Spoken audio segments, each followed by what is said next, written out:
all the people waiting to be admitted. Kendra, you're a host now, you good. Okay, thank you. Not ready to admit yet. Okay, let me send the URL to. Everybody's in two options.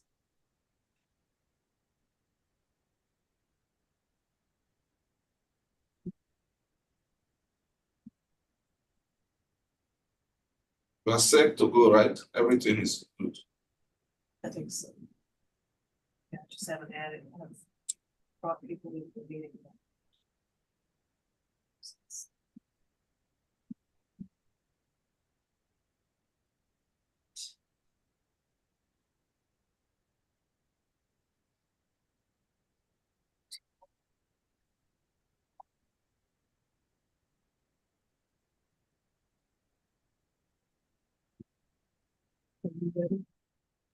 Okay, Cheryl, I'm about to share the screen so that you can start letting people in. Is it recording?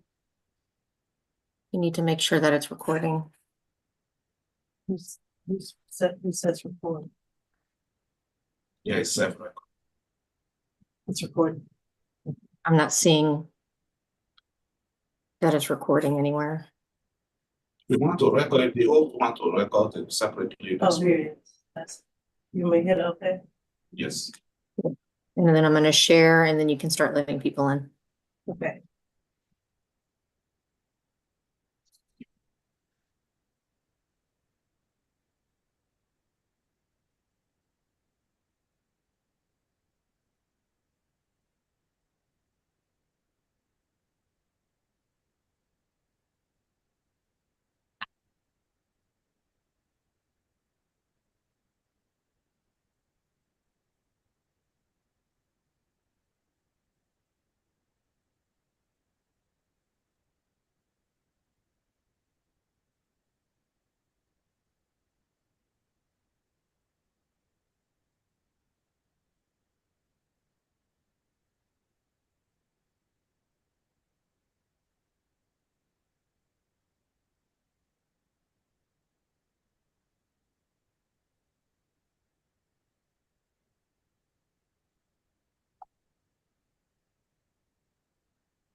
Alrighty, I'm ready. Should I start?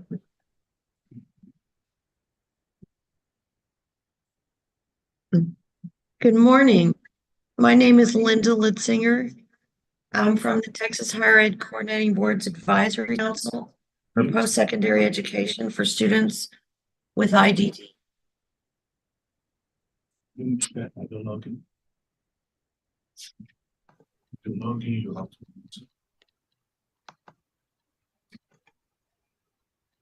It is 10:04 a.m. and I would like to call the April 4th, 2025 Advisory Council for Post-Secondary Education for Students with Intellectual and Developmental Disabilities meeting to order. This meeting is being held via Zoom and at the Higher Education Coordinating Board offices. Before we would begin, I would like to take the opportunity to welcome those who have joined via video conference and ask them to adhere to the following etiquette. Please be aware that although we are meeting via Zoom, this meeting is still being broadcast via the internet. Please mute your microphone when not speaking. Always keep your camera on. The Higher Education Coordinating Board staff will establish a quorum through a roll call. Each member should identify himself or herself prior to speaking for the record. Please wait for one person to finish before speaking. Otherwise, comments may become muddled or unclear, and motions will be voted on by a roll call. Members, we'll begin with a roll call to ensure we have a quorum. Ms. McWilliams?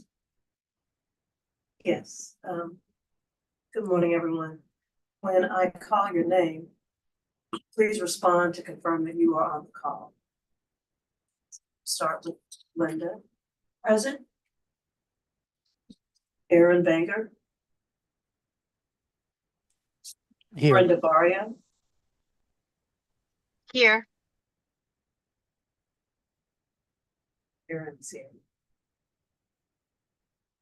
Aaron, did I go too fast? Yeah, I'm here. Okay, sorry. Thank you. Jackie Benestante, Here. Christy Watson Gibson, Letitia Lasota,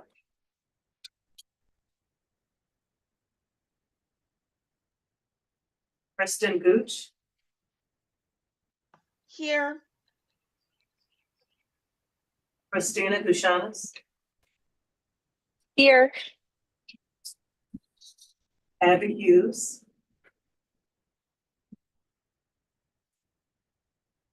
Suzanne Maraska, Susan Maraska, Edward O'Neill, Christine Price, Here. Jolene Sanders, Sabrina Saucedo, Tamara Chatron, Here. Beth Stalvey, Here. Laura Villarreal,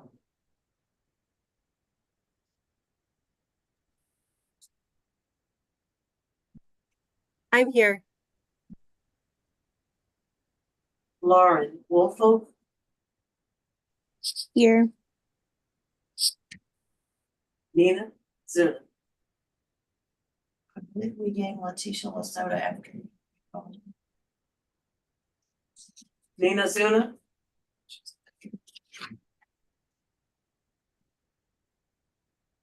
Leticia I'm here. Lasota. I'm here. Thank you. Form has been made. Thank you.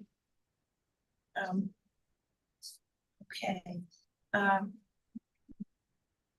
We are next going to possibly adopt the minutes from the January 24th, 2025 meeting.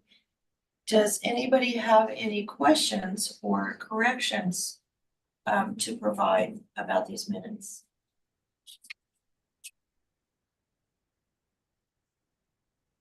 Okay, may I have a motion to pass the minutes?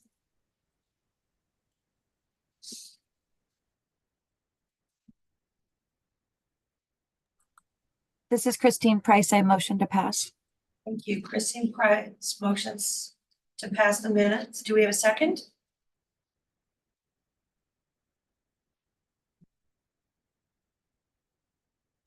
This is Beth Stalvey. I second. Thank you, Ben. We have a motion and a second to pass, to accept the minutes, and we will call an individual roll call today.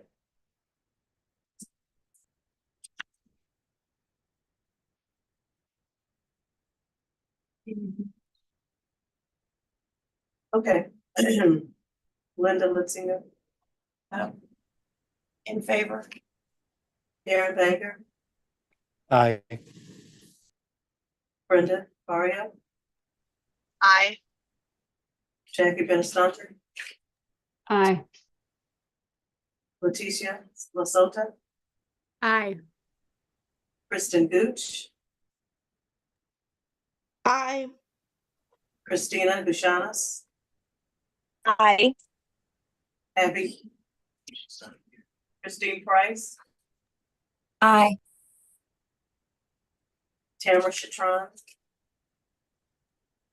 Aye. Beth Shelby, Aye. Laura Villarreal, Aye. and Lauren Wolfoak. Aye.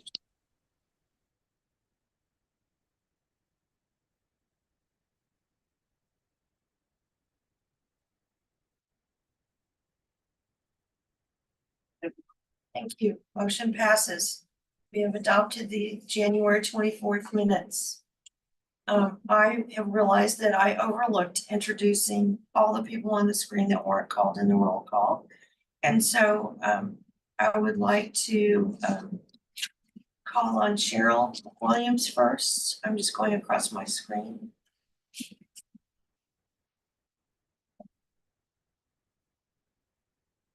Introducing, Okay, I'm Cheryl McWilliams. I'm program specialist with the Texas Higher Education Coordinating Board. And I, one of my, job duties is to assist with, advocacy groups. And of course, students with disabilities is one of those groups that I work closely with and work with Linda. thank you. She's the rock I lean on. Waylon's next on my screen. No. Good morning, everyone. I'm Waylon Matoir. I serve as the Director for Student Success here at the Texas Higher Education Coordinating Board. Glad to have you all joining us. Thank you very, very much. Janelle Strother is next on my screen. Good morning, everyone. I am Janielle Strother, and I have the pleasure of serving as the Assistant Commissioner for Student Success. So this program, this council falls under my division, and I have gotten to know you all through this council over the various months and really appreciate the work that you all are doing, and always look forward to hearing about what's going on your campuses and within your organizations. Thank you. Thank you very much. Have I missed anybody that has not been acknowledged here? I think we've got everybody. Okay. Next on our agenda is a guest that is actually leading a meeting right now and may be available later. So we are skipping that for now. And that was the one that was number 4. So now it is time for the subcommittee presentations. And our first subcommittee is the Best Practices Committee. And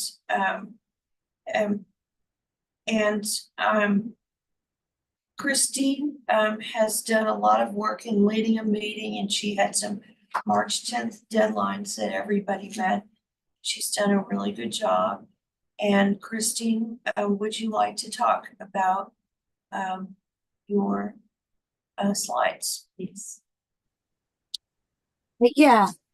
So we still need to get, unfortunately, we are a little bit behind, and we still need to get the survey out to other programs, the other programs in Texas, so that we can have a more clear picture. But we came up with some subcategories that we felt like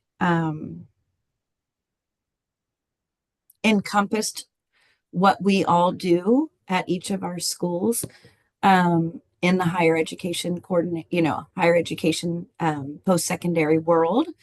And so I'm not seeing the slides. Do I have my screen wrong or? We're working on it. Oh, okay. No worries. So I will just keep talking. No. So we decided to create those categories, and I have it here. I can actually pull it up on mine too.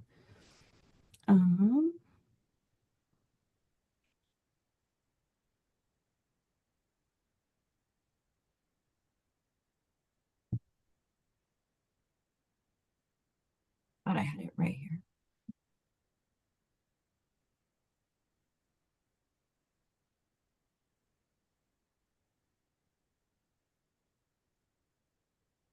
All right. So we broke it down into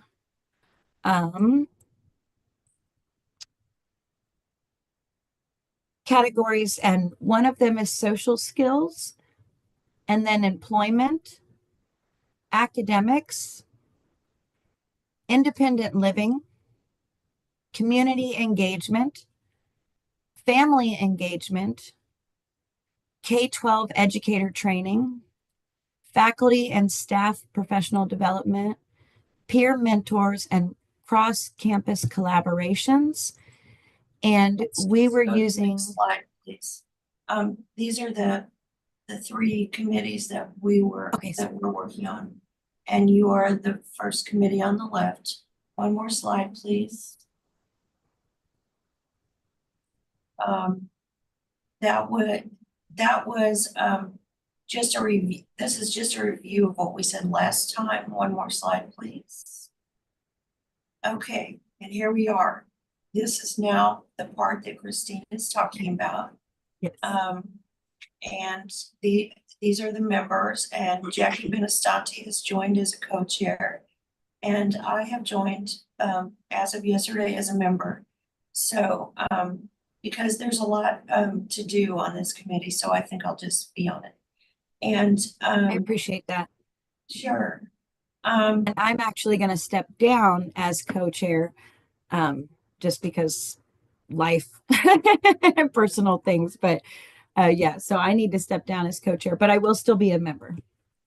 Thank you. And Jackie Benestati has graciously agreed to become a co-chair on April 27th because she's got a big deal on the 26th or something. Okay. Thank you. Okay. So do you want to start with this slide, Christine? Yeah. Or go on to the next one? No, we'll go here. We'll start here. So by using the Think College website and our IDD program inventory, we will create a list of questions for a survey to send to the post-secondary IDD programs in Texas. That way we can get a larger, more all-encompassing idea of what all the programs are doing, so that when we create the best practices, it is across all of the different programs. And those categories that I was talking about earlier will be on the next slide.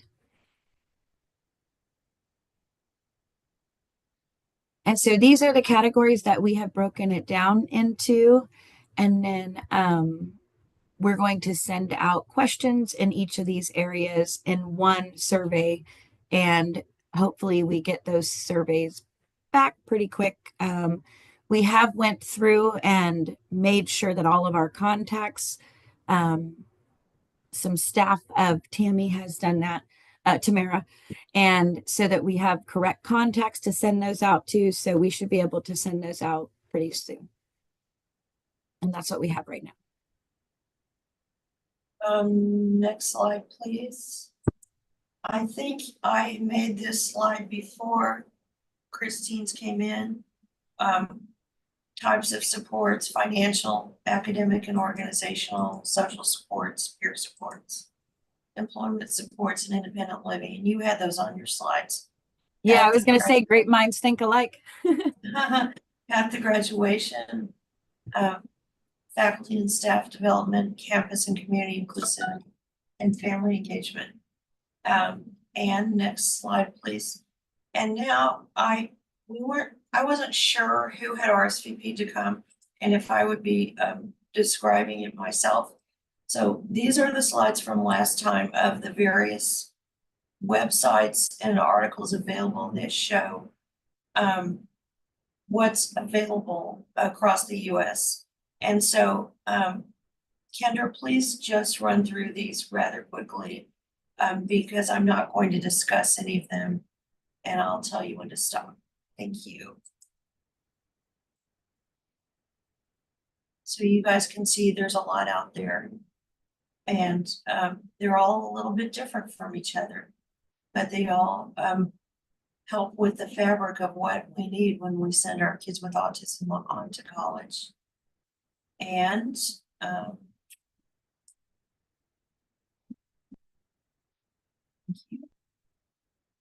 getting near the end. I think this may be the last one. No, still more. The last one's green, I think. There we go. Okay, UNT Elevar. Okay, does anybody from that committee want to add anything while we're discussing it? Anything you are quite excited about across the US or across Texas? We have time if you would like to say anything. Okay, moving on. Now we are on to specialized programs in Texas, standards compared to national best practices. And that would be Beth Stalvey who's going to speak about this today. Yes, thank you, Linda. Hello, everyone. In terms of an update for our section of the report, there is, I believe, one more slide that kind of outlines what we are putting into this section. And what we have done is really been collaborating with TEA on some of the standards that they use here in Texas. And there is a report. Is the next slide available? Thank you. There is a report that TEA uses, and it is produced by the National Clearinghouse on Autism Evidence and Practice, evidence-based practice standards from the University of North Carolina. There's a typo on the slide. I apologize for that. But TEA uses those standards. You saw last time that they do survey several of the LEAs throughout the state to ask about their programs for students with autism. They have a survey that they do every couple of years, and the most recent survey should be coming out any minute, and we are confident that that data will be available to put in this report over the next couple of months as we finalize it. So what we are doing in this group is looking at the work and the survey from the first committee. We will then be taking the survey that Christine just mentioned and using some of those questions as we look at the programs here in Texas and the standards that are used, trying to get as much information as we can in collaboration with TEA about how those programs are implemented. We also are collecting some stories. Kristen on our committee is collecting some personal stories from students with autism, also parents and teachers, just so that we can have some examples of how some of these recommendations and programs are actually being implemented in daily life. And then we would be making some recommendations looking at the results from the first group and then the results from some of these TEA surveys to make recommendations about where there is alignment with these national best practices and where we might recommend that some of those practices be improved. Thank you very, very much. Does anybody have anything to add or any questions? That was awesome. Okay, next slide, please. The Beth, do you want to talk about this or shall we just Sure. run?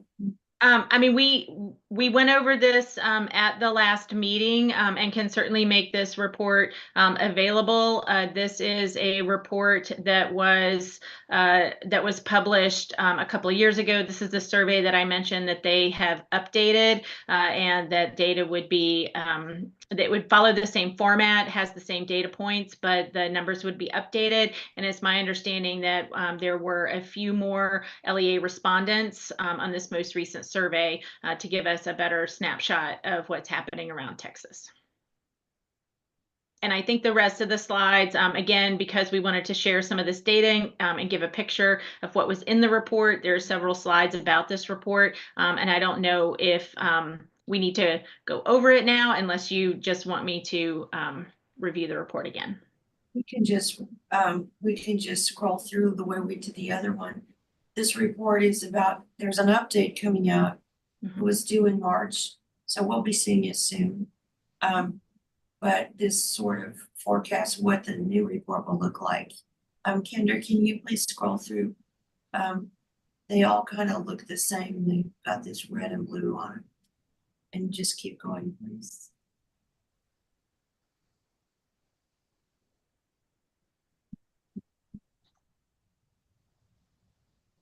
And now it starts, the schools that applied for a grant and were accepted. And they're in alphabetical order, as I recall. And it's probably about 4 or 5 slides.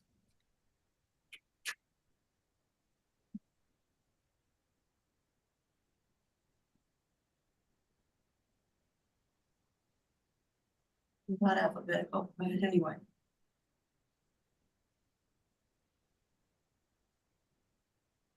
Okay, thank you. Okay, and now, our next part is from, who is, sorry, you guys. Our data committee, is Edward, who cannot be here today, correct? He's not here. And do we have anybody from that committee, or shall I deliver those slides?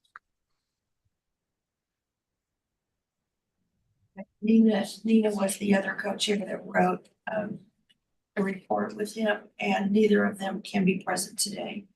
Next slide, please.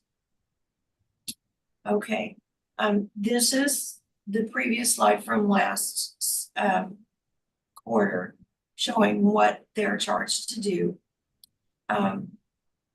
The data committee is supposed to collaborate with TEA regarding specialized programs offered by elementary or secondary school for students with autism spectrum disorder to determine how programs could be replicated at or extended in post-secondary institutions. The committee must identify the number of students with ASD who graduate from secondary schools. And those numbers seemed a little low compared to the number of students who graduate each year. It seemed like it should be 2 or 3 times as high. It showed maybe that there was a under identification of students with autism, and it became explained from what Edward sent me.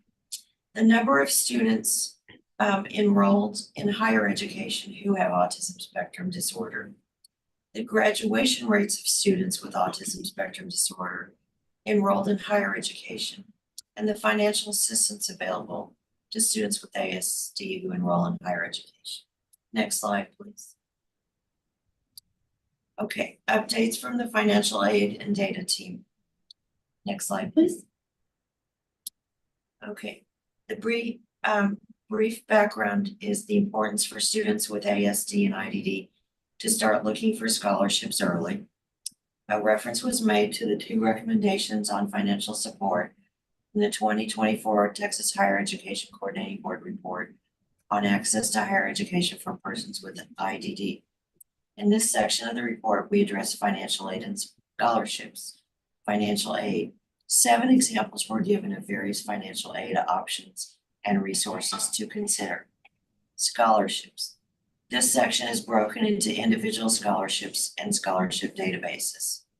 There are 20 scholarships that were located and are arranged in a table, and 9 scholarship databases were located and are arranged in a table.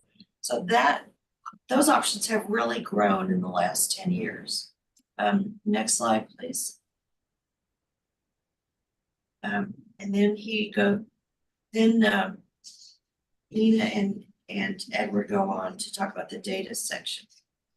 The data reports were provided by Texas Higher Education Coordinating Board and used to present trends across institutes of higher education in Texas as it relates to students with IDD. The data clearly demonstrates that students with IDD are accessing higher education, and enrollment has been slowly increasing since 2022. Enrollment trends show slight increases in 4-year and slight decreases in 2-year institutions. However, most students regardless of the type of institution, are enrolled part-time, taking less than 12 credit hours, 52.6%. And we have talked about this on the committee, that it is difficult to take a full load when you have a disability, and therefore difficult to gain scholarships because they expect a full load. So this data is actually agreeing that people are taking a smaller load. The council recognizes there are limitations to the data, identifying concerns with reliable and consistent reporting across institutions. One of the greatest limitations to the data is that students must self-report to their institution that they have a disability, and not all students are going to report that. And I also have some notes that he gave to me in a cover letter. So we were talking about, it looks like not everybody with autism who's graduating got into that graduation from high school number. And he said in his note that it's probably because autism was not the primary diagnosis, it was the secondary diagnosis. Or they have a diagnosis from a physician, but not from their school. So there are two reasons why the graduating from high school numbers might be low. And there is and the reason of not self-identifying yourself in college, why the college number may be low. And we should say all those as we do our final reports. Just some caveats. So it might be that there really are more students with autism in college, and they just haven't yet gone in and asked for the supports. Next slide, please.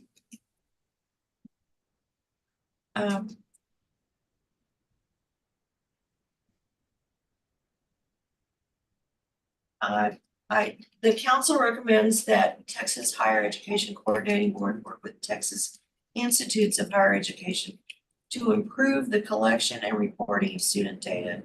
Greater reliability and validity of the data will come from standardized reporting and collection practices. I think we've experienced that when we send something to a college, we're not even sure if the same office is getting it on each campus. And this talks about that too, that we need to have the same office get it and have the same questions answered by each one, answered similarly. The Texas Higher Education Coordinating Board should also engage with private institutes of post-secondary education within Texas to gain a more complete picture of enrollment trends for students with IDD. And that is a very good recommendation. In the chatter among families at Texas Parent to Parent, families whose children have been to college are suggesting to other families to find a smaller campus, that it's easier to navigate, that the class size ratios are smaller, class teacher ratios, and that it's more person-centered when you're asking for assistance. Those were just comments made, not sure if they're true, but that's sort of the chatter we hear. Next slide, please. Enrollment. This is the data that they were working from, and we'll run through it very quickly. Next slide, please. So the total enrollment of students remained about the same between 21 and 22, with an incremental increase of 0.7. But between 22 and 24, the number of students enrolled increased by 36%. So that is really good. That could be that more people were identifying themselves. That could be that there are more people with autism that figured out how to try college. It's really nice, though, to see that increase. Next slide, please. By ethnicity, Among students with ASD and IDD, white students made up the greatest ethnic group, followed by Hispanic, African American, Asian, other, and unknown. This trend has remained true between 21 and 23. Notably, between 21 and 22, there was a 5% increase in the proportion of Hispanic students enrolled. So any questions about any of these slides so far? Next slide.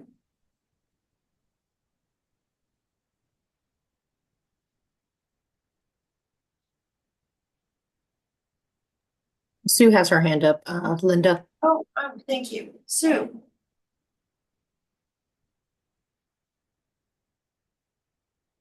Can you hear me?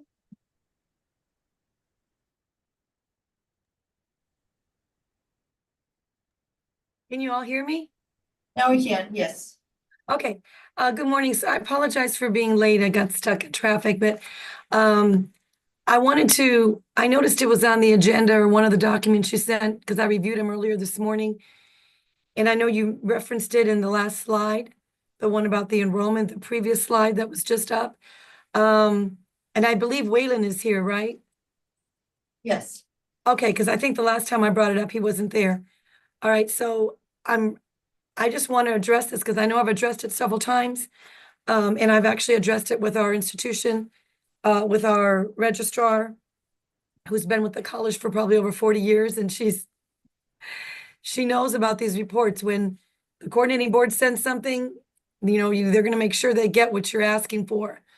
But she's telling me that when she gets the request, Waylon, to Houston Community College, when we get that request for these IDD numbers, they're only pulling semester hour, SCH, semester hour. And I believe all the colleges and universities are probably doing the same thing. And apparently the report there's two different reports, and I forgot when you're doing the survey, when they're doing like a survey of how many students, she said that, and I forgot, it starts with a C something, something. There's two different numbers. She said one of them is pulling the numbers from students that are taking credit classes. But remember, programs like the Vast Academy that has 200 plus students, or Austin Steps program, were very large programs. Our population are all IDD. So, but we're continuing education. We're not semester hour. Although some of our students are, when they leave our program, they're going into credit courses. So they may have been captured. The graduates, the alumni are being captured, hopefully, because they're in credit classes now. But nobody with IDD is being captured from continuing ed, is what it appears to be. And so we need to make sure that when we're doing the next letter that you send out to these colleges and universities, that you ask for both reports, not just SCH.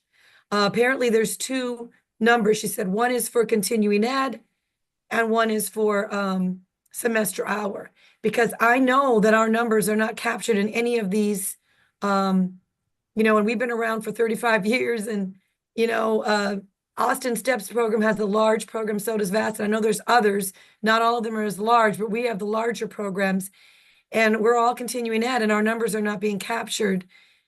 Because when I look at the numbers, we have over 150 students in our program alone. And then if you factor in those that are taking credit classes that have these types of disabilities. So the colleges and universities that have IDD programs, it should be much higher. But if they're taking continuing ed classes, then they're not being captured. So are you aware, Waylon, she said there was two different, and I can connect you with Mary Lemberg. She's our registrar. She told me she knows the number. It's number, whatever it is that you're sending out. She said it's C something, something. Yeah, it's the CB, DB, whatever, right. and But it's CBM. not, but she said if you want continuing ed numbers, then it's a different number. Yeah, so we'll have to confirm with our data management and research team and how they submit that out. But if that's something that we need to specifically request, then that is a different story. If we have to include additional, I would say, coding to request to Maybe continue it. when you send it out to those, because even colleges and universities that don't have a program for IDD, there may be students with IDD taking continuing ed classes as well. There's Absolutely. continuing ed programs and certificates, but specifically these colleges and universities that we know in Texas that have IDD programs, most of them are continuing ed non-credit, not all of them, but many are, like Austin STEP's program and HCC are, and our numbers have not been included now. So that means all these years, our numbers are not being included because they're only submitting those that are taking credit classes. Absolutely. That's a good point. And that's what we're Very trying to good point, yeah. clarify. And that's what we've been trying to clarify, like what's actually being reported versus not. So now with that information, we can work directly with our DMR team to see how we approach next steps and if that's something that they can easily request or if that's something that has to go through the approval process and get approval for institutions to set up the flags, the things to report those specific numbers that we're requesting, and if that has to go through the CBM. But one of our data management teams members will be sharing some of this information and data in a few minutes once she joins in later on in our meeting today. Thank you, Ellen, but we just didn't know, but I saw her Yeah, not too it's good long now. ago when she brought that up again, and so I wanted to make sure we corrected this because all of these students we're not capturing, and there's so many. Now we know. So, We finally know. yes, ma'am. Thank you. Yeah, I'd like to chime in on that if I may too. There's so many numbers behind the course numbers that I don't understand, but I know at our institution, our Office of Extended Learning creates what they call shadow courses. So our students they have a whole different course number. And again, just like Sue, I have no idea if those numbers are being recorded. Okay. Just wanted to let you know, that's another Yep, variation of understood. what might be happening. And for the people watching your Texas State and Sue, you're Houston, right? Yes. She's Houston Vast Academy. Oh, I'm sorry, Houston Community College Vast Academy. Yes. Okay, thank you. So the report that has been asked for by Senate Bill 55 is asking for who enters college with autism and they're measuring success by degrees earned. So if we chat about the non-degree program, I think it would be good to also add a paragraph about what we see as success in that and how marvelous it is that the students are reaching that success. Would that be okay with you all? Do you like that idea? Okay. I think just throwing the number out and not saying what is accomplished is not as good because there's so many good accomplishments with your programs. So, thank you. Do you all believe that it should be included at all or just plain what the bill asked for? I think it should be expanded to include different types of successes. Yeah, I also think we should include all the continuing ed numbers because I know not all students go on, but I do know some students with autism that have taken classes at ACC Steps, but did that, then went and took credit classes. So not everybody, but there are kids that that's our students that are, that's their entrance to get used to it and then move on into some credit classes. Yes, and we've even talked about reverse transferring the credit. If you're in a college and you're in a college program that's non-degreed, you're doing well in a class that they send you to, but you haven't paid for the class or signed up as a credit class, the college isn't allowing you to count it as a credit there. But we've been talking about can it be transferred back to a community college, for example, to a 2-year program? And we've not made that work yet, but we've had it on our recommendations each time. You all know of any colleges that are accepting reverse transfers right now? Christine, do you have your hand up? Yeah, I was gonna say, a lot of our students get certification level ones because I am so sorry. My throat is all certification level ones because anything certification level 1 and under does not have to have that TSI requirement, but there's still career certifications like medical office support, paraeducator, lots of things like that. And even on the credit side, there's some certification level ones that they can get. So we'd have to look at, I don't know if it would be good to look at the different certifications because when we're talking in the college world, degree means associate. We're not allowed to say like degree for certifications, but some of our students do get certifications and do go into career industry jobs based on that without getting the associate degree. And so maybe looking at the different types of degrees. So when the request for numbers goes to that office we were previously talking about, if non-degree were collected, she or he would not know what certificates they did earn, right? Gotcha. So how could we get that information collected and back to THECB? Any ideas? I know we have a data person in CE and that's how I get my data. And he's gotten me a lot of this information. Like out of the last 130 students we've had, 48 of them have gotten some other degree or certification in the rest of the college, like beyond us. And that's almost half. So I'm pretty exciting. Yeah. But That really needs to be named in the Yeah. report. That okay. we get kids. This is the bridge for kids with autism and other IDDs Yeah. to get to college and be successful. Yeah. And our data is showing because we definitely did not have that many a few years ago. So it has gone way up. I would love for him to like go back and get the numbers for me so I could see how much it's leaped in the last few years. Cause I feel like it has,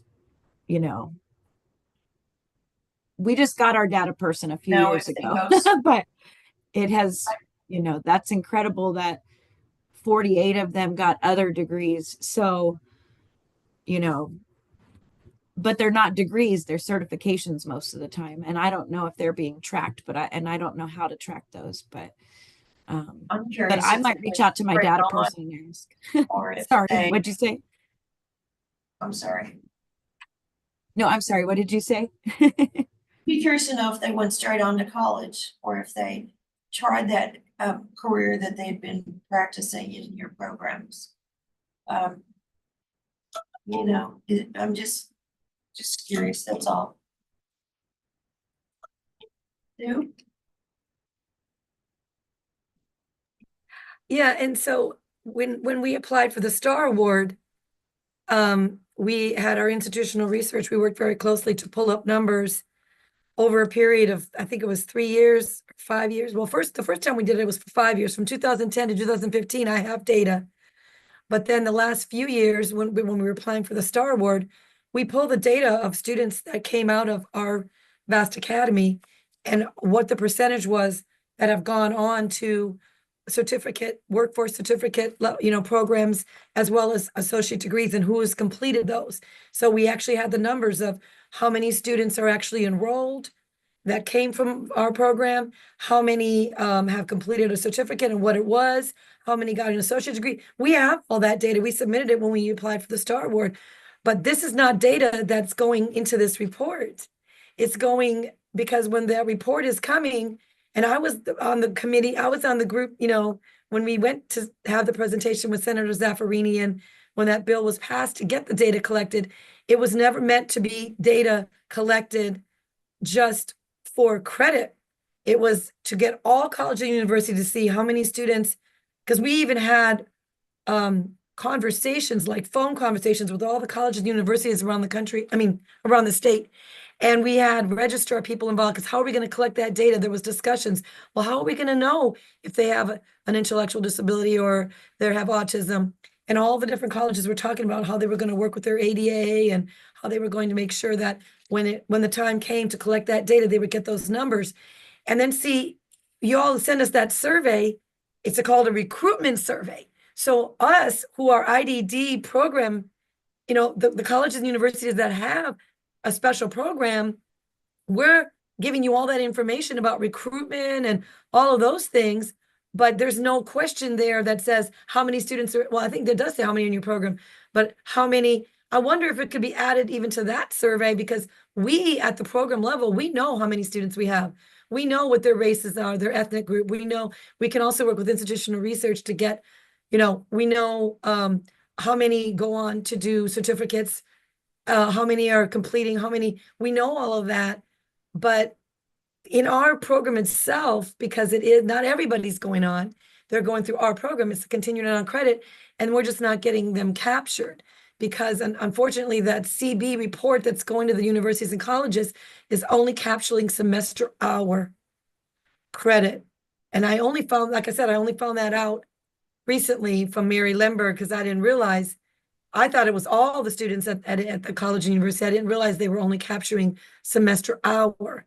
And so I know in the beginning it was not meant to only capture semester hour, because most of these, we were one of the few existing programs at the time, and our program is continuing and on credit, and you want to show how many are, you do show who are the colleges and universities that have a specific program for IDD, but then they should be included in those numbers at that college or university, because the numbers are increasing. And like Christine said, we have more and more students now going on after, but if they're taking credit classes, they should be already captured in those, because they're going on and getting credit. So they should be captured in those credit certificates, but they're not being captured in our program. Thank you. Let me jump in Well, right do quick. we have a way to collect that at this point and Ye- get it into the? We do. And I think that's just where the clarification needs to come in at with our data team to make that request. And I'm thinking two things, Sue, based on what you shared. The recruitment survey, yes, it's more individualized as far as like our IDD programs and those recruitment activities. And there may be an opportunity where, because we're actually in the process of trying to recreate what tool we may use for that. I know we've been working with Qualtrics and the CB Pass portal. It can be complicated for some of this, but we're trying to streamline that into a basic online form. And I think that'll help with the recruitment survey and the program inventory. And I think there's opportunities there where we may be able to include an additional question as far as just like aggregate level data, as far as how many students are in your direct programs. On the other side of that, as far as the reporting, I'm thinking of the CBM and what I think that has been shared with our data management team right now has been just any students enrolled in IDD or identified with IDD. And based on what I recall is that it is student semester hours. So any students enrolled on that side. And so that's probably the gap. I'll admit that. And so we need to include these other CBM coding, specifically like 00A. And I know some of this may be foreign to everyone on this side, But what that specifically includes all continuing ed students. And then they also have one for like class reports, like course reports, that's also dealing with continuing ed. That's, I think it's centered around like local courses that have been approved by us specifically for a program. So some of your courses may be consistent or inclusive of that. I'm not sure to the fine details of those, but we can definitely bring those up to our data management team to say, hey, can you look at these, rerun these numbers and see what the difference is, and or are there any duplicates, those sort of things. And I think that may share or bring light to those numbers. So Sue, I would ask if you can ask your reporting official that based on the numbers that you're captured or the reports that they capture, are your students classified in the CBM OOA? CBM OOA classification. And that's for any institutions. And they have another one, as I was saying, for the course report, and that's CBM OOC. So those are the two that I'm aware of, circling around like continuing ed. That's what Mary Lemberg is our registrar, and she was the one that told me about these numbers. And she said when she gets that request every year, it's only for the CB, right. Whatever the one is for semester hour credit only, and they're only pulling SCH. They're not pulling CEU or non-credit at all. For sure. So And CEU is not being pulled. okay, so just verify to see if these numbers align with the students that are enrolled in your program. Do they capture your students? And if so, then we can work on our end to try to see how we can add let that. me ask you this. So are you guys separate from this survey? You as the coordinating board is collecting data for continuing ed as well. They're just not.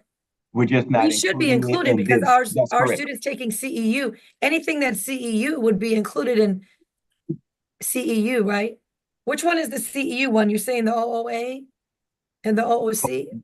Yes, the OOA is continuing ed for students enrolled in continuing ed courses.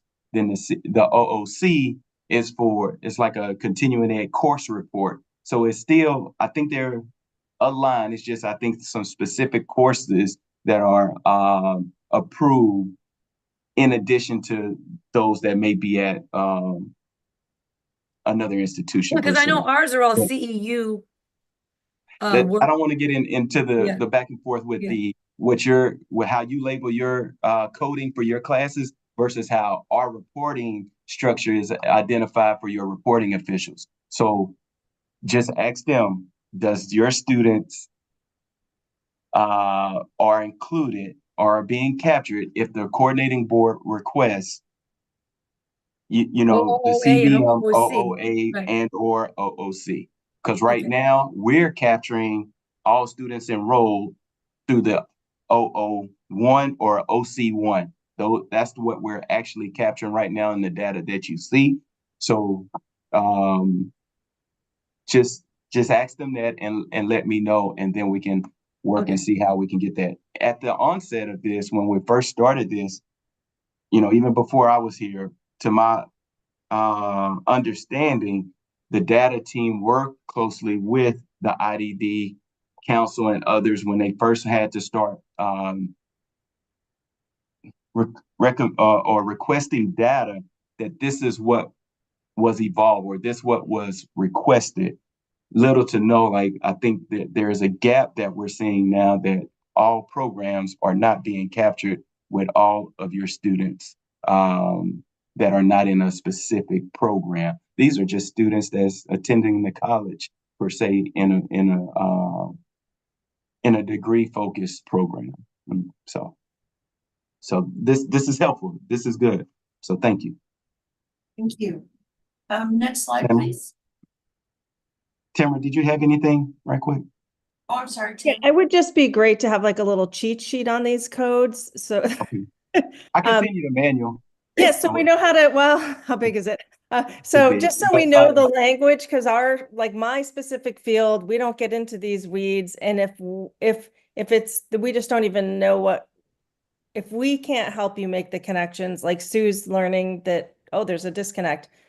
I mean, I'd love to know what language I need to use with my campus. And I also feel like this discussion is kind of underscoring the need for there to be conversations with THECB and those people at the institutions to talk about this population so that the people who know all these systems can chime in. Sounds good. I would also love a cheat sheet of certificates offered at each campus. And they compared female to male. Next slide, please. Enrollment by age. Next slide, please. Enrollment by institution type. Enrollment by status. Part-time, okay. And enrollment counts. And the highest enrollment is UNT. And that is a huge difference. UNT, do you feel like you know why it's so popular? Yeah, absolutely. This is Brenda Barrio at the University of North Texas. I think various programs that we currently have and have had historically that support individuals with IDD, like UNT Engage, UNT Elevar, and others across campus, have become very popular. But one of the things that we also, I think that we have been discussing in general is that perhaps not all the reporting has been clear. So I'm unsure, how much more of the other universities have been able to capture these numbers, oftentimes because students may not be connecting with the Office of Disability, perhaps, or they might not have specialized programs that may capture this specific data. But I do know that UNT has had just a history of supporting individuals, especially with ASD, and most recently with ID, across the board. So Thank you. Okay. And now, Waylon, would you tell us what the timeline is for when you need the final report, please? Yeah, I think the goal was to try to have the final draft for us by July 1. I think you all were trying to get a draft, like a first word narrative draft, probably by Cheryl may have to come off, and I think it was like May first draft, and then like a second draft by June 1 for you all to, as a council, to like see other categories or every section, so y'all can all provide feedback, and then and that gives a month for you all to work together, and then July 1, it should help us like to do our editing flow, make any recommendations, and then turn it over to our internal editors for a final draft by August 1 for submission.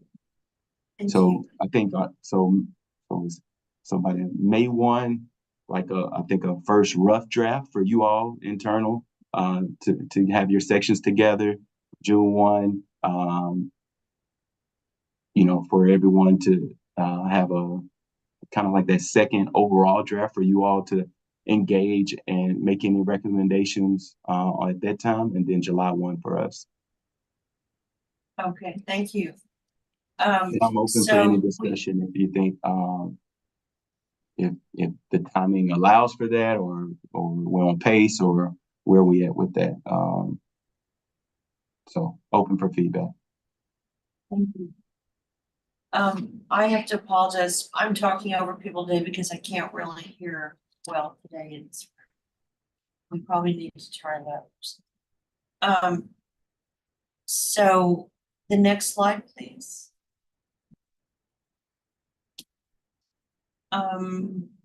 That was a definition of autism spectrum disorder. Next slide, please.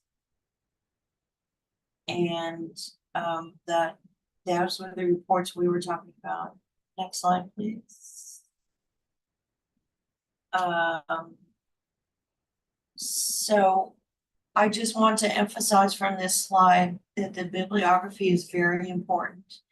And every website that you look at that you include, please, before you start writing, do the bibliography. It is so easy to forget to do those. And that is where we were scrambling last time. So that's my little reminder, please. Does anybody have any questions about completing our report? And if not, I will take us to our guest who just arrived. Linda, Oh, Jackie and Beth. go ahead, Jackie. Okay, thanks. Yeah, Linda, I am a little bit concerned about that deadline, just because I just joined the committee and I know, like, with the Texas legislative session and everything else going on, I'm already working like 12 and 13-hour days. I don't know if I can really start doing much like work on this till closer to the summer. I know you had mentioned when we talked it was due in July, so I was like, oh yeah, I have time in the summer. I don't know that I can work on it much in May, and then I'm also out of town for 2 weeks. Okay. So we could talk about it. The second draft is due June 1st, and the final draft is due July 1st. So there will be some time in June to, for example, Kristen Gooch is interviewing people and embellishing this with stories. And I know that you and Christine Brogel have done some national searches. And so if we find holes, we can still add them in June. Okay. Beth. It was just related to the schedule, if this council would be meeting again before the final submission. What do you all think? Would it I be helpful? recommend that what you all do, probably in like 3 months from now, probably hearing what I'm hearing, probably in July would be a good time to meet, like for final approval and draft. And that's just my recommendation. Waylon, did you say that we have to have it to you for submission to the coordinating board on July 1st? That's for like Cheryl's review, my review, like internal coordinating board. Like I think that's an appropriate timeline. Again, it's just a suggested timeline for us, but I do need to submit by August 1st, like the hard copy final draft by August 1 to our editors to have enough time to review and to submit for board material coming up in October. That's typically, I haven't had the hard deadline for that, but it's typically around the beginning of August. So yeah, I would just recommend maybe something, another meeting in July. I think that will capture like the final phases of the report. We can report, you can present on it, we can improve those recommendations, things to that extent, and move forward. And anything beyond that, similar have we done what we've done in the past is rely on leadership and those others, committee heads to make any immediate decisions if needed for changes from that point moving forward.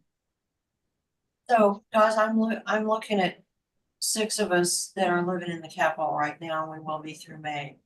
And we will just spend those level of hours in June working on this if we need to. So, okay, thank you. Any more questions, or may I call on? The last, I'm sorry, Linda, the last go question I ahead. have is, will there be another, I guess the committees are still meeting to kind of talk about their sections of the report, and then we'll be reporting that progress to you? Yes, and Beth, you even said last night that a couple of us might want to meet and just talk about how the report looks, what needs to be added, where we could go for that, for those other items of interest that we may see that we need. We were talking about it maybe being Jackie, you, me, and anybody else that wants to join in on that. And Kristen, we're talking about Kristen. So, yeah, we have a lot left to do. And things are gonna pick up mid-May. When there's no more hearings anymore, that they're just voting stuff on the floor at that point. And, I look forward to those days. Linda, Okay. quick suggestion here is, I know I'm recommending, a meeting towards the end just to kind of capture everything together in July, but it's not to say we can't have a meeting next month or every month until we get this together to just monitor the track or track the progress of how this is developing. So I'm open to those things. I'm just saying at a minimum, we should probably have another meeting just as scheduled, a quarterly meeting, and thinking about Okay, so July report to should be approve wrapping it, up. and If we're do not you all meeting, wanna meet the last week in May just to talk, or the first week in June as so I well? Or so do you what I'll wanna just recommend have individual ones with me? what I'll recommend is that we have probably a meeting together or with the committee heads and come up with a timeline of activities that we would want to see and propose that to the group, and we can communicate that through email as we finalize the report. Okay. Thank you. Yeah. Okay, it is my pleasure to introduce to you Bonnie, let me say your name right, I'm looking for it. Hi, thanks so much for Yes. letting me join today. I think if it's okay, what I'll do is sort of just start with a real quick what I do, and then I'll open it up to whatever anybody else has questions about. Is that okay? Yes. Great. Thank you. So I'm an educational therapist, which is not a mental health professional. It is there's a professional association that certifies educational therapists, which are sort of like learning specialists. Many of us are in private practices as opposed to working in school systems. But what's different about educational therapy and like a traditional tutor is that we really address learning challenges through a therapeutic lens, as opposed to just making sure that the concept is understood. So it addresses really the how of what's being learned and not only the what is being learned. And we consider things like, emotional, behavioral, and cognitive aspects that might be affecting a student's ability to learn. So educational therapists have extensive training in working with clients with neurodiverse profiles and creating intervention strategies that are individualized for each student. So our goals aren't just to improve academic skills, but also skill building and overall confidence in learning and workplace experiences. So that's kind of what we do. For me personally, my practice at this point really is fully virtual, and it focuses primarily on either reading intervention, because I am a reading specialist, or executive functioning support. And I work with students as young as about 6 all the way up through adults with varying neurodiverse profiles. Thank you. And so this is very different than we had somebody that had a contract with Texas Workforce Commission talking about more pre-employment types things for students who are in college. But your intervention is probably earlier in the game when they're getting used to organizing their semester and their homework, because it is so different than what is produced in high school. Well, yeah. Can you talk a little bit about how that begins? For sure. So when it, depending on the age of the client, first of all, it depends on what we're doing. And also executive functioning in itself is very individualized among people, right? So the idea of executive functioning, which may be challenging for individuals with neurodiverse profiles, whether it's, a learning disability or ADHD or anxiety or autism or whatever it happens to be, very often executive functions are impacted. And executive functions are really the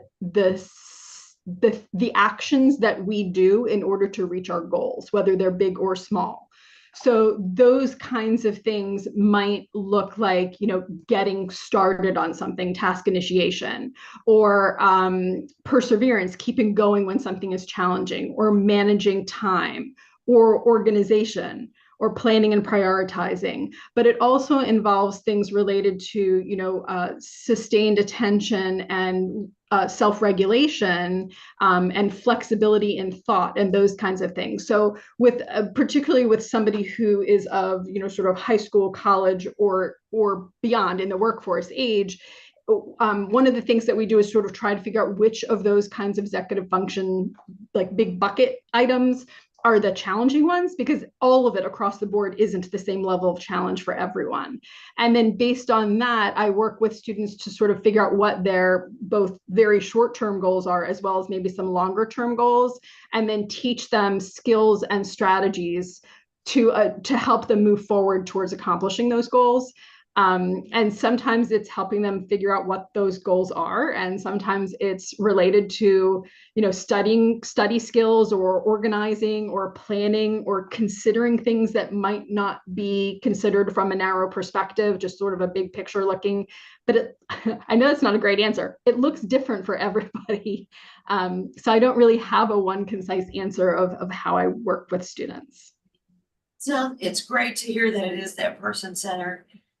Do the students tend to get into a situation where they're falling behind and then they find you, or do the students that you help tend to start college with you right from the very beginning?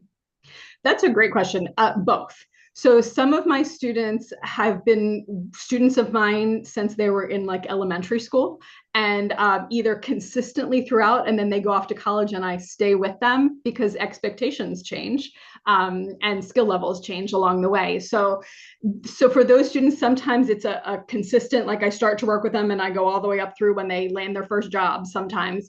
Sometimes we take breaks in between. So sometimes I might start working with a student when they're in elementary school or middle school, and then things sort of get settled. They get into a routine. They get, the supports they need, both from the school system as well as perhaps from other professionals privately. And we like sort of take a step back for a little while, and then sort of the last year, maybe or two of high school, we resume again, at least through their first year of college. And then we see, we sort of reevaluate at the end of every year of what kind of frequency and intensity of support they need, and whether it's support that I can give them, or whether they're best served at that time for a different kind of professional support. And then some students I don't meet until they're already in college, and either the parents contact me because they suspect that with that big time of transition, there's going to be some need for some additional support, or because the semester has started, it hasn't gone as well as everybody has hoped, and then they're looking for some additional support working in. So what I like to do with college students is start working with them before the semester begins, in a perfect world, like if that's possible, because then we can sort of lay the groundwork and get to know each other a little bit.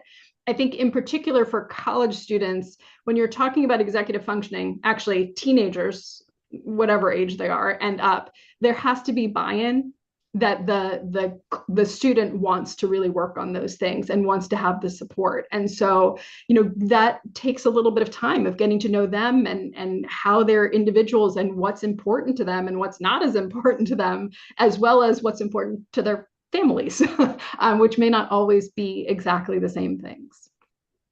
Thank you. That is really exciting to know, and to know that you can do that from afar, so that you don't have to work out when will the student be in a certain place, right? And parking on campus and all that stuff. Right.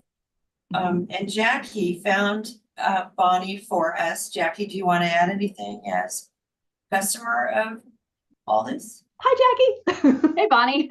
Yeah, so I'm actually the one that suggested Bonnie come speak to us, and it's something that I found, and Bonnie is actually working with my son. So we looked, and similar, like as Bonnie mentioned, we had started with, we've actually used Bloom Campus Connections that has spoken to this group before, but their contract was pulled with Texas Workforce, as y'all probably know. And so they cut that abruptly. So we started looking for exec functioning coaching, but we started when my son was already in college. This was not like told to us in high school. I don't think a lot of parents know this exists. I wish we had known about it. Like, we did a lot of other things and, you know, a lot of skill building, but not as much as of exec functioning. So, and the study skills and all those things. So, so yeah, so it's definitely super helpful. And I wish more families had access to this and also knew about it in high school, or they started working on some of these things earlier with our students. Thank you.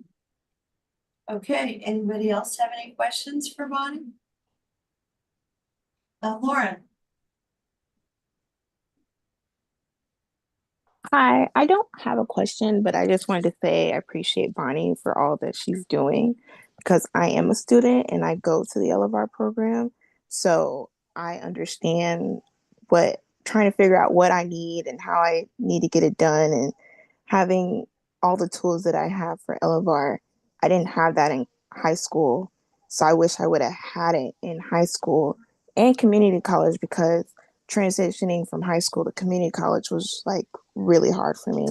So not having the tools that I needed to prepare me and keep going really like stopped me, and getting to the LFR program really helped me a lot. So I wish I could have had something like that when I was in high school, but I appreciate all this you've done. Thanks, Lauren. I wish I had had somebody who was an executive functioning support when I was in high school and going to college as well. Yeah. True, thank you, yes. It's a big switch to suddenly be handed syllabi and have to move it all to your calendar and figure it all out, because they tend to in high school just tell you the next assignment or next week's assignments, and that's about it. So, yeah. Yeah, I'd like to, if I may. So I'm a program director with Bobcat Rise at Texas State University, and we, our first year students have mandatory study group every day, and we help them organize like what's happening, all the things. And I'm always trying to find the sweet spot. Are we doing too much for them? And how do we approach that task where we're actually helping them grow those skills inside of themselves, rather than actually, you know, kind of helping them be weaker because we're doing it for them. So I'd love to talk to you some other time about finding that sweet spot, because I think they benefit from the support, but it has to be the right kind. Yeah, absolutely. I would love to talk to you about that sometime. Feel free to like get my I'll stick my contact information in the chat if that's okay, and then you can, you know, you can reach out to me anytime. I would love to talk about that. I agree. That is a really challenging thing, and part of what's challenging is the same amount is not the same amount that every single person needs, right? There's not consistency because everybody's so individualized. Yeah. Sure. Yeah. Thank you so much. Sure. I don't know if the chat's enabled, but I'll find you. Okay. Find you. If not, Linda and Jackie both have my contact information, so they can pass that on. Awesome. Thank you so For much. people that are watching this online, if you have any question about anything from this, you can contact us and we'd be happy to talk to you. And Christine, and then Bonnie has an 11:30 meeting. All right. So it'll be our last moment with Bonnie. Christine.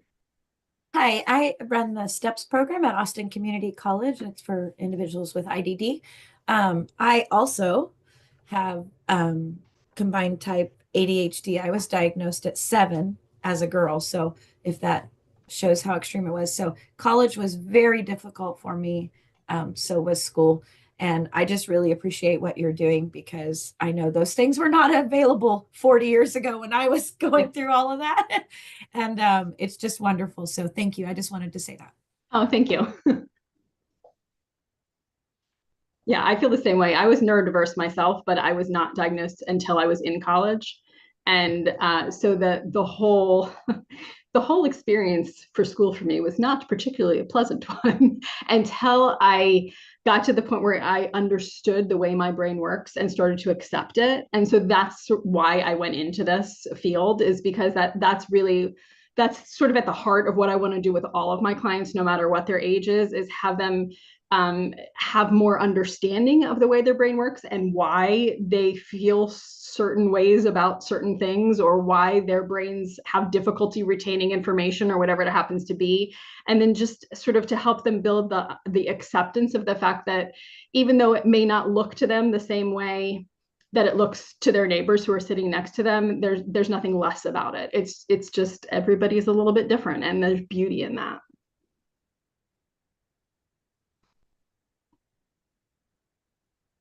Well, I thank love you. that. Thank you. We love that. Thank you, Bonnie Miss. And Sure. we're so delighted to meet you, and we hope we stay friends. Thank you. And- Thanks so much for having me. I'm and sorry I have to Lauren- run off. Sure, thank you. Okay. Bye-bye. And Lauren, we thank you for your comment, Thanks. and we hope we can include you in our report. So, okay, thank you. And now it is my pleasure to introduce, I think I saw you on here, Sharon Wong, please.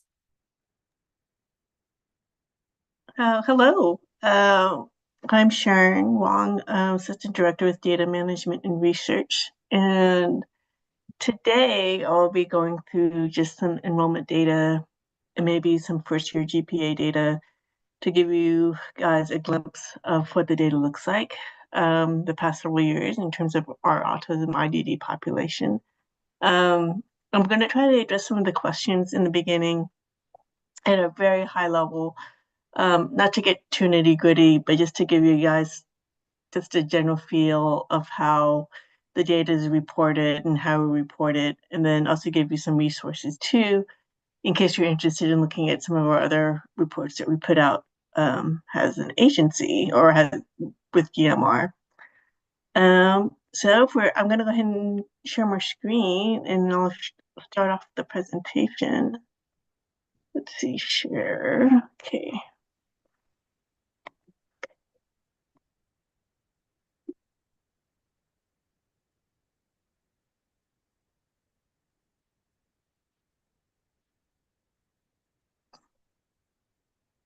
Can you guys see my presentation? You guys see my screen? Okay. So I'm going to go over some enrollment data first, but I want to give you guys a background on how the data is reported. I'm going to keep this as high level as I can. It gets very detailed, but I hope this gives you a feel of how it works. So how we report data is institutions submit institution student level data to THCB through the portal. And we have EDC teams that work with institutions to certify the data before using it for reports. By certification, it means it's error-free. They've gotten any submission errors out of the way before we can use it for reports. We typically report by all these sectors: CTCs, public universities, HRIs, independent institutions, and career schools. So those are the buckets that we report by. And then each of the sectors I just talked about has its own set of CBN reports. For example, the independent and career schools only submit the 001 and 009. The other sectors just resubmit many more CBN reports. And then the EDC is the main point of contact for any data submission questions, data recertifications from the institutions. And so here's just some examples of CBN reports that are produced, and there's a link below at the very bottom that will give you some more information about the reporting process in terms of getting the data to THCB. Data resources, if you're ever interested in. Just really quickly, we're seeing like the editing. Is there any way you can put it in presentation so it's bigger? I sure slide? can. Thank you. Sure can, yeah. Let's see. How's that? Is that much better, y'all? Yes, Okay. thank you so much. Okay. Okay, so it's a high level, and there's a link. Please feel free to click on the link if you guys need to. Here are some of the resources that are out there. It's not specific to autism IDD, but will give you a feel of how we report our enrollment and graduation data. So if you look at accountability and almanac, you can see all the different sectors that we report on and all the individual institutions that live under that sector, like all the CTCs, all the public universities. If you were really interested in see, like, what does this look like? You can click on either the accountability link or on the almanac link. And you're talking to the right person because I manage both of those products. So if you have any questions at all, just feel free to let me know. And just some DMI stuff, some other things you guys are ever interested to explore, feel free to do so. Well, our methodology for enrollment data, we use the CBM 001 and the OC1, the CBM reports I talked about earlier. And then we use item number 41 specifically to identify the students that are diagnosed with autism or IDD. So there's 3 different choices that could be flagged as 0, 1, or 2. And so for enrollment, we typically look at just 1 and a 2 and exclude all the students that have a 0. So that's how we identify those that are enrolled that have an autism IDD diagnosis. Things to consider, institutions do recertify the data fairly frequently. Students must self-identify as IDD or ASD. And then when we start breaking down the data into demographics like ethnicity, gender, even age groups, we run into small cells. So those smaller cells will always be masked to be FERPA compliant, especially when you get down to the just really granular levels of data. And then our enrollment data does not include flex entry students. So just a few things to consider. So look at the enrollment for the past 3 years. Let me just, What was a flex entry student? The flex, I will actually send you a more, I can send you a clear-cut definition for flex entry students. It's based on when they entered the classes. I think they enrolled in a class after, I believe, the 12th day of class, and then those students are counted as flex entry. But I have a better definition for that for you. I can send that out to you. Not an issue. It's something we typically exclude in all of our enrollment numbers. So yeah, it's a very standard filter that we do include, but I'll send that out for sure to help explain that. If we're looking at, so here are some trends for the FY21 to 24 fiscal year. You can see it's the total number of students enrolled remain about the same for 2 years, but then you kind of see a little increase the past 2 years. So between 2022 and 2024, it actually increased by 44%. And this is the total number of students enrolled in a public Texas institution, 2 years and 4 years combined. Here, we're going to look at the breakdown by 2 years and 4 years. So you can see a comparison here that we have more students enrolled at universities at a slightly higher percentage than 2 years. So here's your graph. You show the trends between the public tier, which is at the bottom, and the public universities at the top. And this doesn't include HRIs. There's just a small number of students in this category. So we wanted to just focus on the 2 years in public universities, which is probably much more meaningful. And this is just a distribution of where they enrolled the past 3 years. And do you collect private universities too at any point? We do. We do collect private universities. If that is something I want to say that all of this autism IDD students that enrolled in a higher education institution were enrolled in publics, but I can definitely go back and double check the privates as well. But yes, we do. We do report in privates as well. Okay, thank you. Here's your full-time, part-time distribution. As you can see, most students, slightly majority of students are more part-time. And part-time is defined as taking less than 12 credit semester hours. So here's the distribution in 2024, with full-time and part-time. By ethnicity, we have a breakdown by ethnicity. Among students with ASD and IDD, white students make up the greatest percentage along with Hispanics. This follows the same trends in like higher ed enrollments in general, that the white and Hispanics make up the biggest groups. But you can also see the distribution by the other groups as well: African American, Asian, other, and unknown. There's a nice jump here between 21 and 22, and the number of Hispanic students increased in 2022. So you can see at the slide just what the general distribution is in terms of race, ethnicity. And then enrollment by gender, slightly more female than male. This is in a 2024 figure. So it's like 51% female, 49% male. And we'll also look at age groups.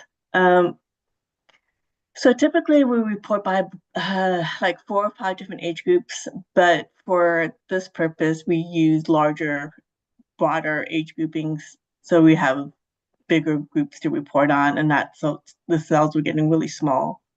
And so we wanted to give you something a little bit more meaningful with percentages. So we're looking at 18 to 21, and then greater than 21 years of age. As you can see, among the students with ASD and IDD, slightly over half of them are over the age of 21. And it's been fairly consistent over the years, although we can see we have more younger folks enrolling in 23 and 24. These are all students taking degree paths. Enrollment by age, I'm trying to think, degree path. Are they degree seeking? They should be. No, for enrollment, it would include non-degree and degree seeking.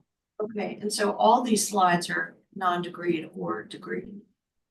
They're both. Yeah, they're both. Enrollment includes non-degree and degree seeking students. Thank you. Yeah. Good. A highest enrollment count. This we're looking at just like where are students enrolling at? And here in 2024, about 1/3 of all ASD IDD students who enrolled at a CTC enrolled at Blinn College District. So out of all the students that enrolled in the CTC in 2024, the majority went to Blinn College District. And then you can see some of the other districts they enrolled at, including Dallas, Alamo, Tarrant, and ACC. And then universities, where are they enrolling at? University of North Texas. You can see there's a pretty big gap between University of Texas and the other University of North Texas and the other universities as well. So about 60% actually of all those who enrolled in a public university with ASD IDD enrolled at UNT. And before I go to GPA, are there any other questions in regards to enrollment data? Something that you would like to see or something that you have questions about? I'll just pause here just for a minute or two for any questions. I have a question. Is that okay? Yeah. I just was gonna say that UNT has so many autism programs. Mhm. And they've been established for quite a while. Is it that they're just doing a better job collecting all the autism data rather than that they've got so many students with ASD? Oh, that's a great call out. It could be a variety of things. It could be, because they do have a lot of programs that support autism IDD students. Data collection is something to call out too. They do have to self-identify as ASD IDD. I am not sure I think the way they collect the data is the same as other universities. So I can't really say that's any better per se than the other colleges. That's a good point. I can't really pinpoint though if it's like a better way of collecting data or not. It's basically the same way. I just don't know if just those who go to UNT happen to report it more often than the other universities. I really can't tell.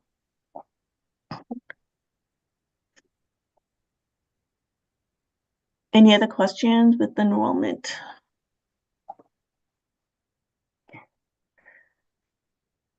Okay, so I'm just going to show you a few slides of first year GPA. There will be much more details, I think, in the report when it comes out, but I wanted to give you an idea of what we've been working on.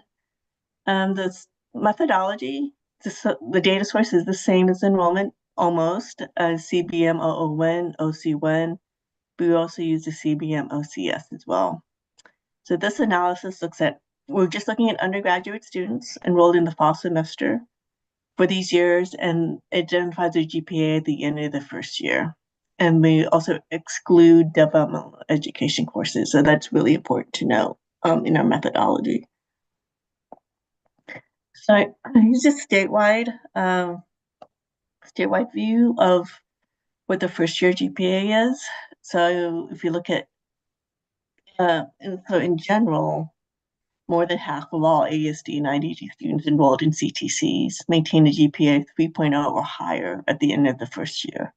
So you can just see the distribution of students here in percentages. And we're just looking at CTCs here. And there's a little chart to see the numbers of how many are we talking about. So most of them, more than half, do pretty well with a GPA 3.0 or higher after the end of the first year. So this is how many enrolled in the fall of 2021, and this is the GPA at the end of that year, academic year. So the GPA year is 2022. So I hope that makes sense. That's just the end of the first year. That's how well they did. And then here's another look at universities as well. Most ASD and IDD students enrolled in public universities maintain a GPA of 3.5 or higher, which is really, really good. So they too, the majority are in this bucket here, reaching greater than 3.0. You can see the percentage breakdown by GPA ranges.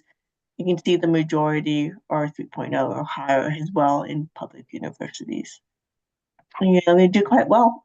Oh, sorry about that. Let me go back. We'll have to have these slides after this meeting. Oh, absolutely. I will send it to Waylon.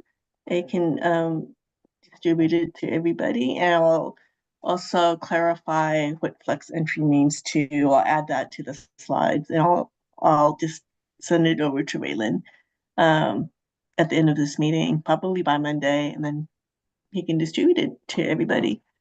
So that's just a quick look at GPA.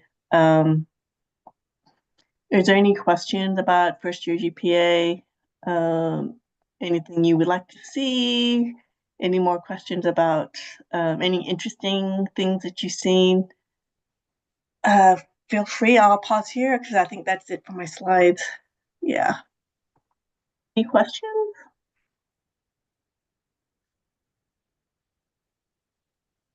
Karen, I don't have a specific question right now, but I just want to remind everyone that how we often meet as a data team and student success to talk about the data needs and requirements regarding our department and legislative requests and those sort of things. There was several different comments earlier about like continuing ed and including those data points and those sort of things. So in our next upcoming meeting, we can definitely go into that a little bit more and just to see how ensuring that data is being collected or can be collected and included with these reports and see how that may alter some of the numbers that you might have shared with us earlier. So I just wanted to bring that to the table and also remind everyone on the council that I'll work closely with our data team to see where we at with that.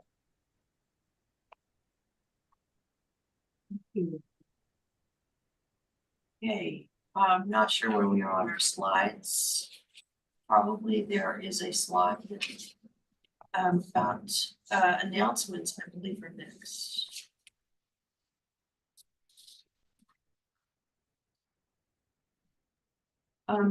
Does anybody have any announcements today that they would like to share?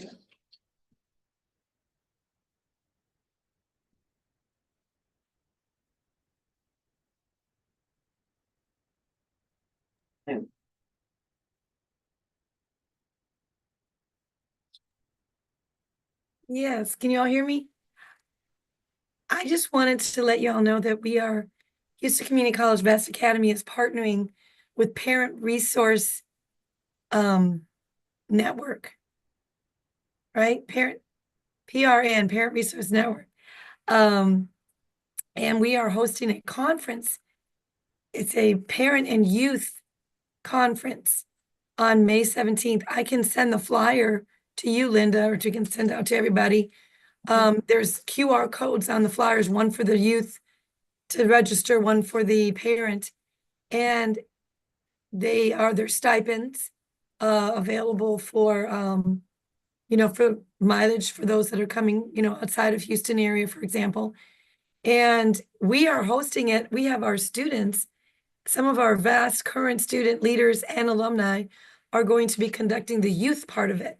So there's sessions for youth and there's sessions for parents, and they're going to be in 2 rooms right next to each other. Lunch is provided. It's free. There's no cost to parents or the youth.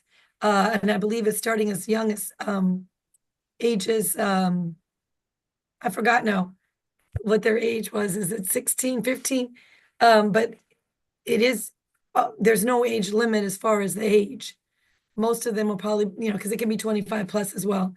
But the flyers are already going out on social media, and I know Parent Resource Network has been sending them out throughout Texas or throughout the region, because it's part of I guess it's part of Region 5. But I think others can come as well. I need to get the flyer. I don't have it in front of me, because this is the conference that they usually do, and they reached out to us, and we're partnering with them, and we're going to be doing some of the sessions and talking about transition and college and what's going on in Texas as well. And we're going to have, the thing that's new is the youth part of it. So when the parents bring their youth with IDD and they bring they can attend the youth session that's going to be facilitated. There's going to be a student panel. And so I just wanted to let you know that. I wish I had the flyer to pull it up in here, but I can I email think it to they're called you. Partners Resource Network, and they do. Yeah, I don't know why I said parent. I meant to say partners. Yeah. Yeah. I always say parent because I know it's parents that are doing it, but it's partner. Yeah. Partner Resource Network. That's Doing exciting. it with us. Can't wait to hear. And we've been already sharing it on social media already. And I know you follow me on Facebook, but I need to email it to you guys. Should I email it to you, Linda, and you'll get it out, or? Yeah. Okay. Thank you. Christina?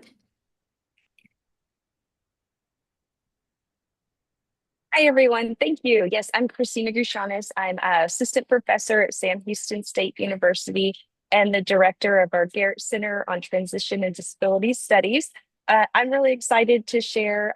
We have funding over the next 3.5, 4 years to support rural Texans who are going to be enrolling in college. And we are going to help help them identify what college or post-secondary education training they're interested in, helping with the enrollment, helping find diverse funding pathways. And then we're also going to be there to help ensure that they are successfully completing their coursework as they begin to, so they understand the skills and supports that they need to finish that coursework. So our target is over at 150 rural Texans over the next 3.5, 4 years. We've got project coordinators starting next week. So you'll be seeing more information and recruiting and informational through social media and email outlets as well. So thank you. Thank you. Anyone else?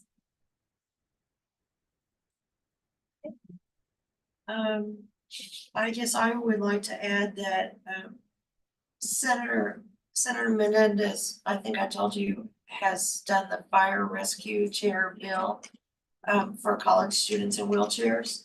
And now I will add that Representative Gonzalez did a companion bill, and so we have both of them to thank for it. We're just waiting for a hearing. And if there are no further announcements, then let's talk about our next meeting date.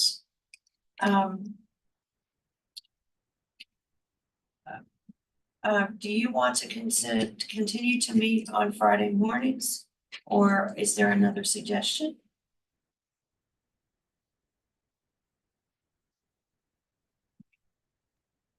Friday mornings work for me. This is Christine Price. Okay. Okay. Shall we set one in July then? Higher Ed Coordinating Board, do you prefer a certain date in July or avoid a certain date in July?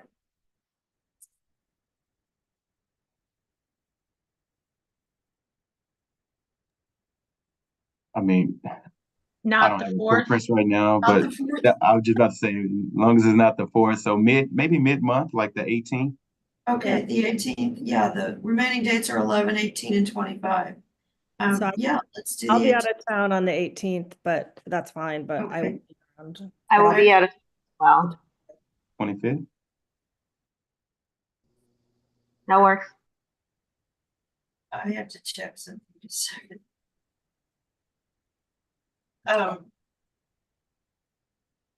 Did we say the 25th? That works. Yeah. Okay. I need to see some, I'm sorry. Um.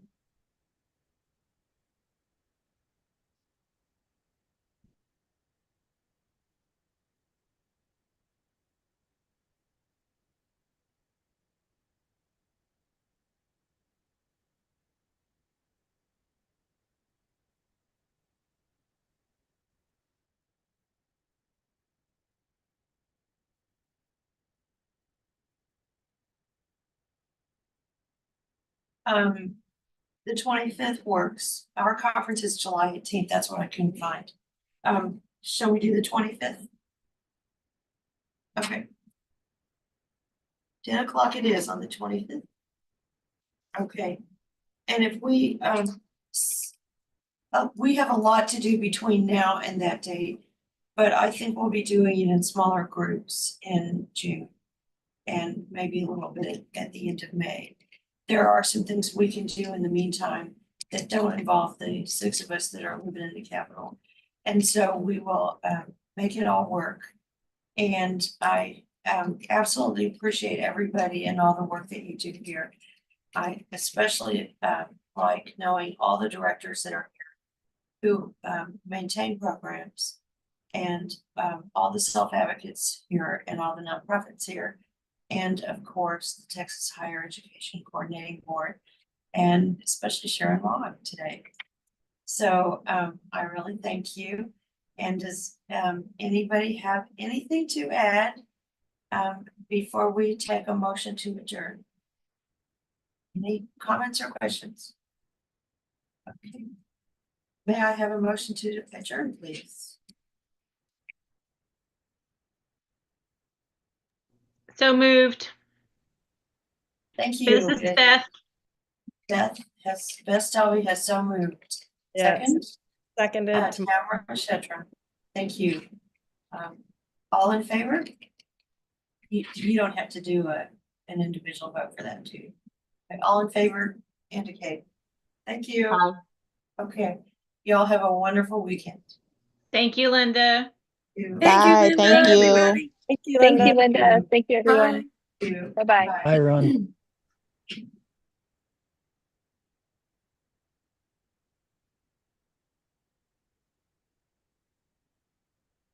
Not letting me leave.